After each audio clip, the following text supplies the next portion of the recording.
Hola a todos. Hoy hablaremos con uno de los pediatras de Ven Emergencia, quienes están listos para atender a los más pequeñitos de la casa por telemedicina. ¿Sabías que como afiliado de las principales aseguradoras del país puedes acceder a consultas pediátricas desde cualquier lugar usando la app o llamando al call center? Pues sí, y hoy me acompaña la pediatra Maylin Obispo y con ella vamos a saber, por ejemplo, entre otras cosas, ¿cuáles son esas patologías más frecuentes por las cuales los papás llaman al servicio de telemedicina de Ven Emergencia?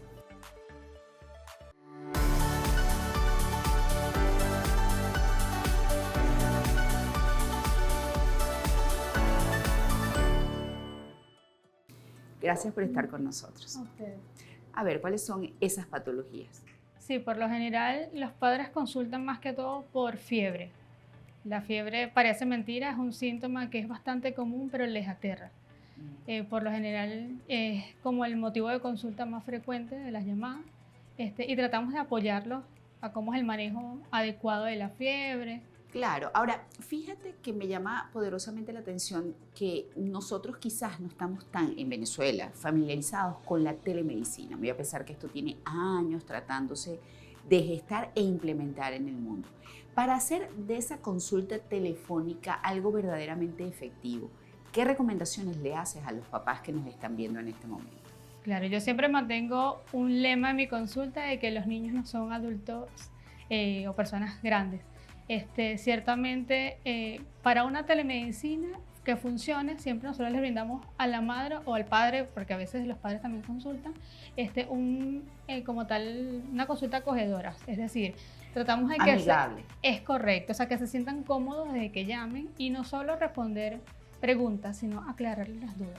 ¿Qué información ellos deberían tener preparada para que precisamente se logre el objetivo de la consulta, que es atender bien al pequeño y que no quede ningún punto sin tratar?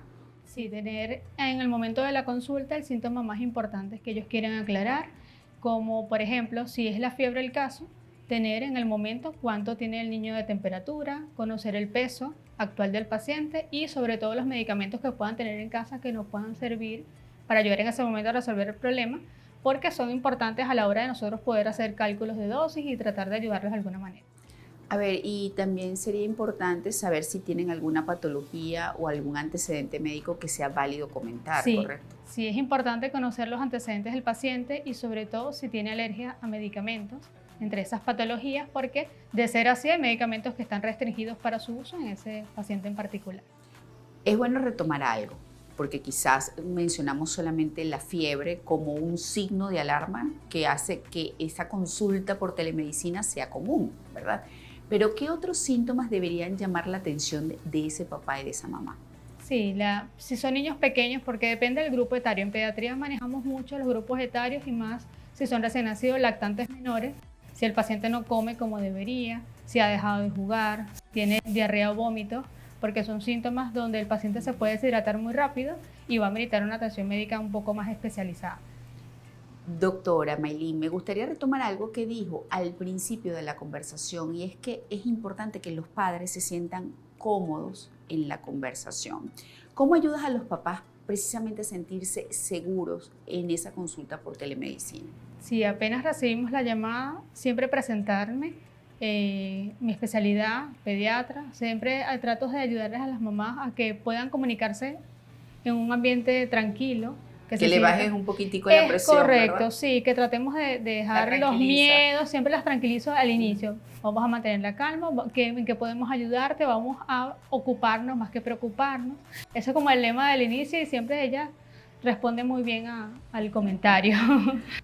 Doctora Maylin, una vez que ya usted prescribió el tratamiento y terminó la consulta con ese paciente, ¿hacen algún tipo de seguimiento posterior?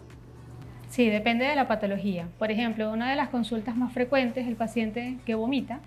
Siempre indicamos tratamiento inicial y luego revolvemos a la hora para ver la tolerancia de esa vía oral. En caso de ser positiva, que tolere, indicamos un tratamiento posterior y ya la madre llamaría en caso de alguna consulta adicional. Bueno, lo importante es que siempre se hace seguimiento. Sí, correcto. independientemente de cuál sea la sintomatología y la patología que ustedes hayan diagnosticado y el tratamiento que hayan prescrito. Ahora, atendiendo niños, me imagino que las anécdotas nunca faltarán. ¿Tiene alguna que quiera comentar y compartir? Sí, en particular tuve un caso de unos hermanitos que tuvo la más pequeña, que tenía 2 añitos, una infección respiratoria, y la mamá quedó encantada con la consulta, que me buscó por Instagram y de hecho eran mis pacientes en consulta privada.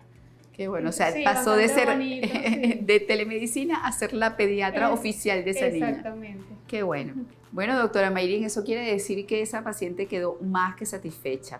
Y bueno, ahora, ya para cerrar, ¿cuáles son las ciudades de Venezuela que más usan el servicio o consultan por telemedicina? Sí, por lo general es Carabobo y Zulia. A pesar de que estamos aquí en Distrito Capital, son los lugares donde más consultan. De hecho, hemos tenido consultas en otros países antes, cuando hubo la pandemia. Benemergencia se encargó de brindar apoyo a los venezolanos en el extranjero y tuvimos atenciones en Argentina, Chile, llamaban muchísimo y estaban bastante agradecidos. Qué maravilla. Bueno, muchísimas gracias, doctora Mayrin. Ha sido un placer conversar con usted y, amigos, la telemedicina sin duda está revolucionando el acceso a la salud. Así que no dudes en usar estos servicios para cuidar de ti y de los tuyos. Nos vemos en un próximo encuentro.